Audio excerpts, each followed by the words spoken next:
previous video of this series, I demonstrated the problems the City of Ottawa created when they installed bike lanes on Pretoria Bridge. If you haven't done so yet, please watch it first, because that video highlights the problems and presents a possible solution for eastbound traffic leaving downtown. This follow-up video looks at what might be done to fix the problem in the opposite direction, for traffic heading west over the bridge, toward Elgin Street. And here we are, traveling westbound. Never mind the construction, I'm sure will clear up next year. This bike lane, seen on the right, is plagued by the same dangerous design as that traveling the opposite way.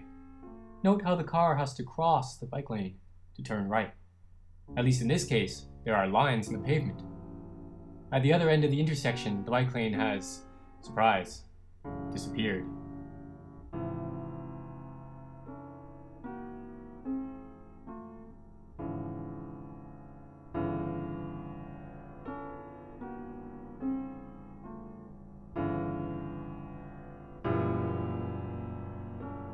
Here's a map of the area.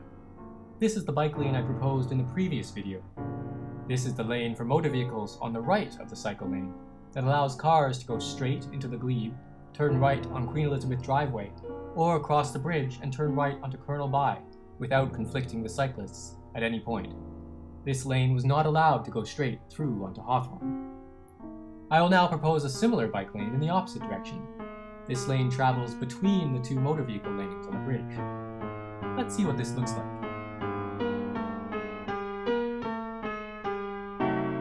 Here we can see the bridge up ahead.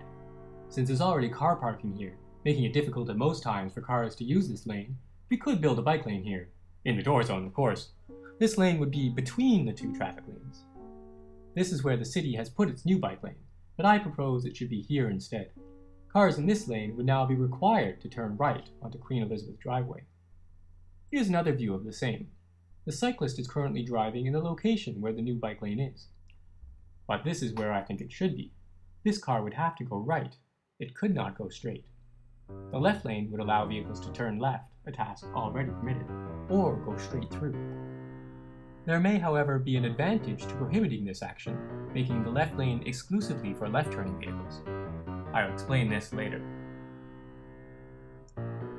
If the black car were to turn right, it would end up here. This road is the Queen Elizabeth driveway heading north, past Centretown toward the NEC and Laurier. The car could also veer left, turning onto Catherine Street.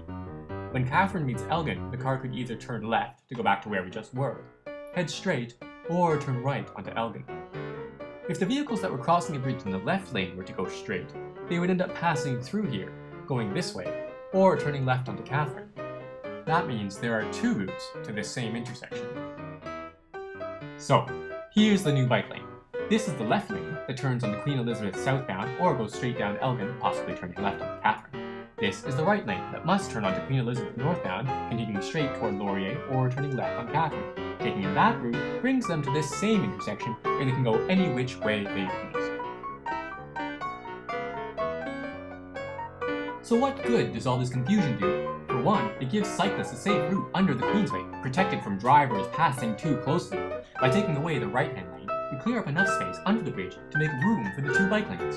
Here's the new bike lane I proposed in the previous video. To make room for the car lane on the right, the bike lane would have to be pushed over to the left.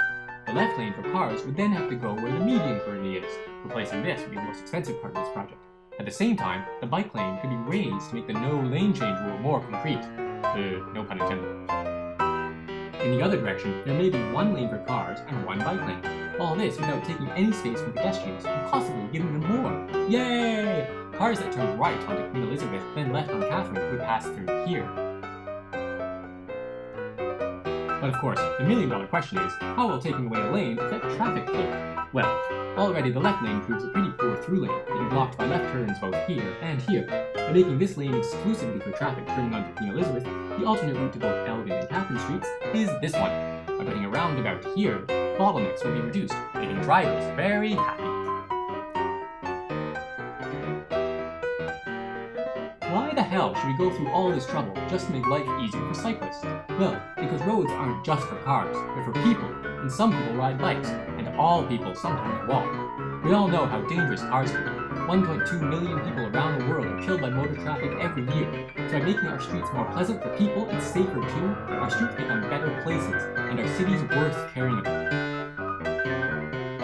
Don't get me wrong, it's great the city thought to do something about the problems with Pretoria Bridge, and it's great the city is trying to become more bike-friendly, but I'm sure they could have come up with a better solution. I mean, come on, we all know that sooner or later, someone's gonna die here.